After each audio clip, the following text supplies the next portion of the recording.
सुम बहू घमंडी सास।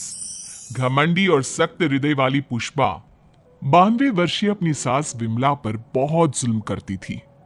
ससुर के गुजर जाने के बाद से पुष्पा ने अपनी सास विमला का जानवरों से भी बदतर हाल कर दिया था।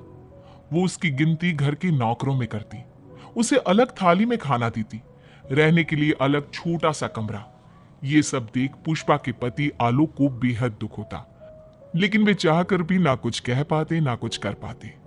एक तरफ उसकी 92 वर्षीय वृद्ध माँ थी, तो दूसरी तरफ उसकी धर्मपत्नी। वो करता भी तो क्या करता, वो असमंजस में पड़ गया था।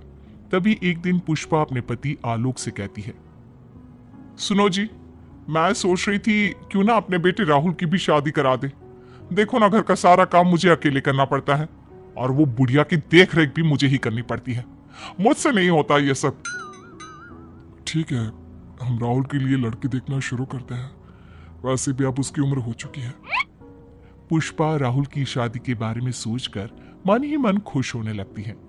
दरअसल पुष्पा अपने लिए एक ऐसी बहू की तलाश में है जो गाय से भी ज्यादा सीधी और कोयल से भी ज्यादा मीठी हो।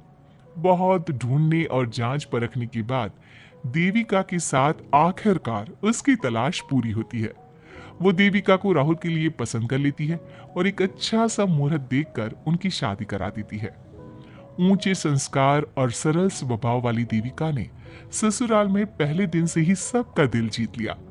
वो रोजाना अपने ससुराल में दिन की शुरुआत पूजा पाठ से करती और सबका अच्छे से ख्याल रखती।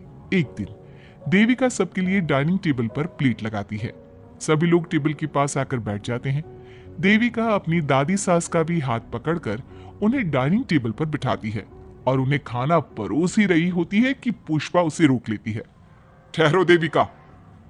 क्या हुआ मम्मी जी?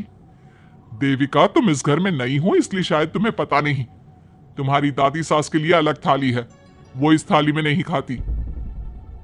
देविका मुड़कर विमला की तरफ देखती है और फिर अपनी सास पुष्पा से प्रश्न करती है, लेकिन मम्मी जी, रसोई में तो यही प्लेट थी। तुम यहीं ठहरो, मैं इनके लिए प्लेट लेकर आती हूं। पुष्पा रसोई में किसी कूड़ेदान की तरह पड़ी प्लास्टिक की प्लेट लेकर आती है और उसी में विमला के लिए खाना लगाती है। जब ये सब देविका देखती है तो वो आश्चर्य में पड़ जाती है और फौरन उठकर रसोई घर से दूसरी प्लास्टिक की प्लेट भी ले आती है। अरे बेटा, ये दूसरी थाली तो किसके लिए लाई है? देविका मासूमियत के साथ जवाब देती है, आपके लिए मम्मी जी। हाँ, मेरे लिए? पर क्यों? माँ जी, जब आपने अपनी सास यानी मेरी दादी सास को प्लास्टिक की प्लेट में खाना लगाया तो मैं समझ गई कि यह जरूर आपके घर की कोई परंपरा होगी, इसलिए मैं आपके लिए भी ये प्लास्टिक की प्लेट ले आई। अब आप अपनी सास के लिए इस प्लेट में खाना लगा दीजिए और मैं अपनी सास के लिए इसमें खाना लगा देती हूँ। देविका की बातों से पुष्पा हैरान हो जाती है। वो सोच में पड़ जाती है कि वो अपनी बहू देविका की मासूमियत पर खुश हो या फिर उसकी नासमझी पर दुखी। इसी तरह दिन बीतते चले जाते हैं और अब देविका को घर का माहौल और सास का स्वभाव सब समझ में आने लगता है। एक दिन सुबह पुष्पा अपनी सास यानी विमला को उसके कपड़े धोने के लिए कहती है और ये सब दूर से देविका देख लेती है। उसके कुछ ही समय बाद देविका आती है और अपनी सास पुष्पा से कहती है, मम्मी जी, मैंने घर का सारा काम कर लिया है, कपड़े, बर्तन, झाड़ू, पोछा सब लगा लिया है। अब मैं आपके पैर दबा देती हूँ। अरे लेकिन बेटा, तूने कपड़े नहीं धोए? मेरे कपड़े तो अंदर कमरे में ज्यों के त्यों पड़े हैं। मैंने आपके कपड़े नहीं धोए मम्मी जी।